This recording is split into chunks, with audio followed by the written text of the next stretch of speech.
pagi. Di video kali ini kami kelompok 3, saya sendiri Novi Redida dan anggota kelompok saya adalah Sriwati Anwar, Ira Sanggu Ismail, Christine Lucianiron, Andi Putri. Nah, kami akan membahas tentang patofisiologi dari penyakit gagal ginjal kronik dan bagaimana dengan pendekatan paliatifnya. Nah, kita langsung saja pada materinya. Nah, penyakit ginjal kronik atau disingkat dengan PGK atau kita bisa juga dikenal dengan chronic kidney disease atau dengan nama lain CKD. Nah, di sini kita bisa lihat bahwa penyakit ginjal kronis itu dia terjadi sedikit penurunan pada fungsi ginjalnya yang dia berlangsung selama lebih dari 3 bulan. Sedangkan pada cedera ginjal akut atau sebaliknya pada cedera ginjal akut, kita sudah tahu bahwa dia sudah terjadi penurunan fungsi ginjal juga. Walaupun dia cuma sedikit, tapi bedanya itu ia berlangsung selama kurang dari 3 bulan. Jadi berbeda ya ketika GGK dengan GGA itu. Kalau GGK dia lebih dari 3 bulan, sedangkan GGA dia berlangsung kurang dari 3 bulan. Baik, saya Sriwati Anwar akan menjelaskan lanjutan penjelasan dari Saudari Novi Rede. Fungsi ginjal dalam mengatur segala sesuatu yang terjadi dalam darah seperti membuang sampah tubuh, menjaga keseimbangan elektrolit, mengatur jumlah air, memproduksi hormon, dan masih banyak fungsi ginjal lainnya. Nah, kita akan membahas sedikit anatomi fisiologi ginjal ya. Kita ketahui bahwa darah akan masuk ke ginjal melalui arteri ginjal atau yang biasa disebut dengan arteri renalis. Setelah itu, arteri renalis akan masuk ke pembuluh darah yang kecil yang biasa disebut dengan glomerulus. Nah, setelah itu glomerulus akan mengalami penyaringan untuk pertama kalinya dan hasil dari penyaringan cairannya itu akan disaringkan, difiltrasi, kemudian dialirkan ke tubulus. Setelah dari tubulus akan terjadi reabsorpsi dan sekresi dan lain-lain sebagainya. Jadi intinya ginjal itu mempunyai fungsi untuk menjaga keseimbangan cairan dan elektrolit dalam tubuh kita. Nah, sekarang kita menuju ke GFR. GFR yaitu laju filtrasi glomerulus adalah jumlah mililiter darah yang disaring oleh glomerulus setiap menit dan satuannya menjadi mililiter per menit per 1,73 meter kubik atau permukaan tubuh. Pada keadaan orang normal biasanya berkisaran 100 sampai 120 ml per menit per 1,73 meter kubik dan akan sedikit lebih rendah pada wanita. Itu dalam keadaan normal ya, dan akan berkurang dengan bertambahnya usia. Baiklah, saya akan melanjutkan penjelasan dari Sriwati Anwar.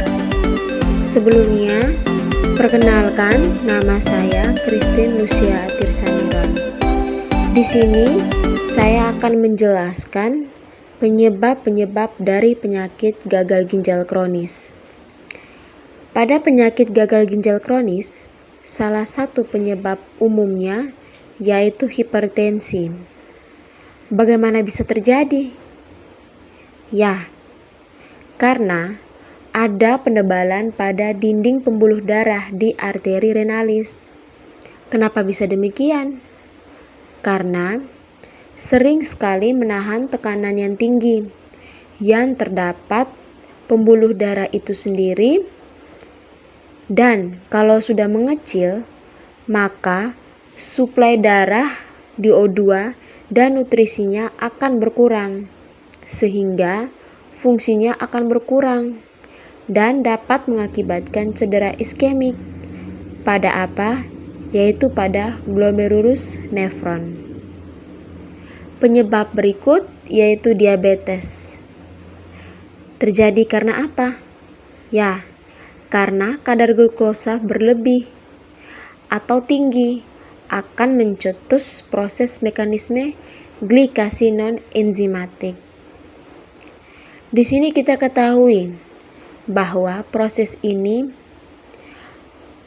yang glukosa berlebih akan menempel pada protein dalam darah yang nantinya memiliki suatu produk sampingan yang dapat membahayakan sel tubuh hingga menghilangkan keelastisitas sel menjadi rusak pada khusus kasus gagal ginjal kronik tersebut, yang akan mempengaruhi pada arteriol eferen yang nantinya membuat kaku dan sempit, sehingga jalur keluarnya sempit membuat tekanannya menjadi meningkat, dan akan terjadi apa? Akan terjadi hiperfiltrasi. Penyebab lainnya yaitu pertama, penyakit-penyakit sistemik seperti lupus. Yang kedua, infeksi sering kita jumpai, yaitu seperti HIV/AIDS. Pada obat-obatan seperti NSAID. Yang keempat, penyebabnya itu racun. Sering sekali kita jumpai, yaitu pada tembakau. Baik, saya akan melanjutkan penjelasan dari Christine Ron. Saya Ira Sanggu Ismail akan menjelaskan tentang gejala umum gagal ginjal kronik. Gejala umum yaitu yang pertama, mual, kehilangan nafsu makan. Ini dikarenakan terakumulasi urea dalam darah yang biasa disebut dengan azotemia. Yang kedua, ensefalopati. Ini dikarenakan kadar racun dalam darah berlebihan di tubuh kita yang akan mempengaruhi sistem saraf terutama di bagian otak sehingga menjadi ensefalopati atau biasa disebut juga dengan tremor pada tangan. Jika ini berkelanjutan terus-menerus bisa mengakibatkan koma atau kematian. Gejala berikutnya yaitu perikarditis. Kemudian perdarahan ini karena berkurangnya pembekuan darah. Kemudian uremic shock atau terjadinya kristal di bawah kulit. Berikutnya komplikasi gagal ginjal kronik. Yang pertama terjadinya aritmia jantung. Ini dikarenakan ginjal tidak berfungsi dengan baik untuk menjaga keseimbangan elektrolit terutama kalium. Yang seharusnya kalium itu disekresikan atau dikeluarkan karena tidak dapat disekresikan, maka terjadinya penumpukan kalium dalam tubuh kita hingga terjadinya hiperkalemia. Kita tahu bahwa kalium jika menumpuk di dalam tubuh kita terlalu banyak akan sangat berbahaya bagi tubuh kita terutama pada jantung sehingga membuat ritme jantung bermasalah sehingga terjadinya aritmia jantung. Yang kedua itu terjadi osteodistrofi ginjal. Ini salah satu yang tidak bisa dijaga keseimbangan elektrolit yaitu kalsium. Dan kita tahu ginjal akan membantu mengaktifasi vitamin D yang dibentuk menjadi kastriol. Karena fungsi vitamin D yaitu meningkatkan penyerapan kalsium dari makanan. Jika tidak terjadi aktivasi kalsium dalam makanan, maka tubuh kita akan kekurangan kalsium. Dan jika kita kekurangan kalsium, maka tubuh kita akan menstimulasi hormon paratiroid yang untuk memenuhi kebutuhan kalium dalam tubuh kita.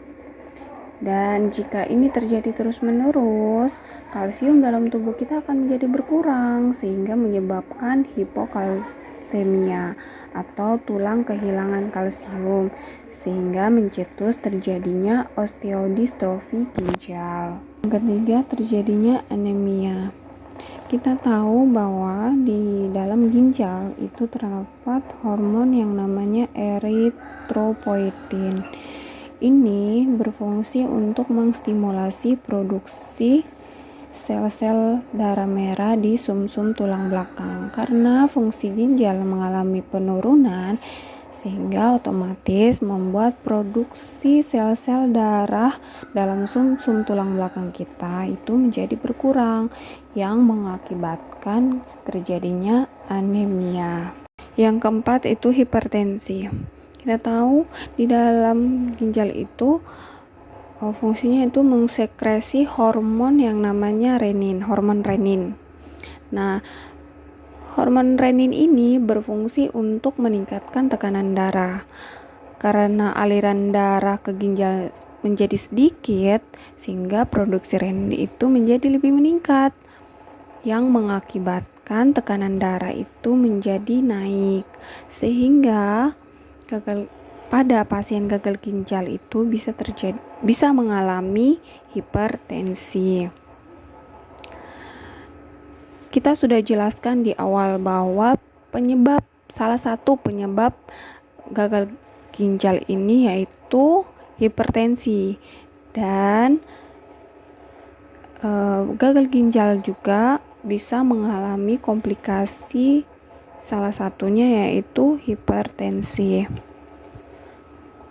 Jadi, hipertensi dengan gagal ginjal itu saling berkaitan satu sama lain. Dia juga bisa menjadi penyebab, bisa juga terjadi komplikasi.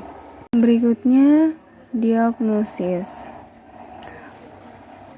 Untuk mengetahui seorang dicurigai gagal ginjal kronik atau CKD, itu bisa lihat dari perubahan GVR seiring berjalannya waktu. Mulai dari penyakit ginjal kronis yang pertama kurang dari 90 ml per menit per 1,73 meter kubik. Kemudian bisa juga dilihat kalau misalkan GVR-nya sudah kurang dari 60, maka diindikasi sudah terjadi kerusakan ginjal irreversibel. Yang kemudian kita juga bisa melakukan biopsi ginjal, yaitu memeriksa terjadinya glomerulosklerosis. Selanjutnya, terapi yang bisa kita gunakan pada gagal ginjal kronik yaitu harus didasari dari penyebab yang mendasari, dan kemudian kita atasi dulu penyebab gagal ginjal itu sendiri. Kemudian selanjutnya, kalau di saat situasi krisis kita bisa melakukan dialisis, dan selanjutnya juga kita bisa melakukan transplantasi. Maka dapat disimpulkan bahwa penyakit ginjal kronik yaitu penurunan fungsi ginjal yang berlangsung lebih dari 3 bulan. Fungsinya yaitu mengatur segala sesuatu yang terdapat di dalam darah. Yang pertama, membuang sampah tubuh, menjaga keseimbangan elektrolit, mengatur jumlah air, memproduksi hormon. Penyebabnya yaitu apa? Hipertensi, diabetes, kemudian komplikasi pada pasien gagal ginjal kronik yaitu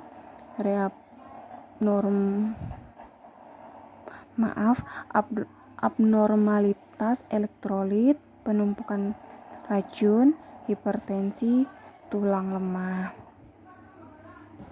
Kemudian kita melakukan perawatan paliatif pada pasien gagal ginjal kronik itu bagaimana? Nah, ini akan dijelaskan lanjut oleh teman saya yaitu Andi Putri. Penerapan palliative care. Hal yang terpenting dalam pelayanan palliative care yaitu penekanan pada komunikasi. Jika komunikasi yang jujur dan baik dari seorang perawat akan mampu meningkatkan kepercayaan pasien, serta jika sifat asertif dari perawat itu dalam mendengarkan masalah pasien akan membantu perawat dalam melakukan bina hubungan saling percaya, di mana semuanya bisa terlihat dari adanya kedekatan dari klinisi atau perawat pasien dengan keluarga pasien. Perawatan paliatif pada pasien gagal ginjal kronik yaitu pendekatan secara psikologis dan spiritual dengan maksud untuk meningkatkan kualitas hidup, meningkatkan motivasi hidup dengan mengurangi rasa nyeri pada pasien, memberi dukungan dengan membangun bina saling percaya dengan petugas kesehatan, dan juga melibatkan keluarga agar pasien tidak merasa sendiri. Sekian penjelasan kelompok kami. Jika ada salah pengucapan dalam materi kami mohon maaf dan bisa memberi masukan kepada kami agar bisa jadi perbaikan video berikutnya. Terima kasih, selamat pagi.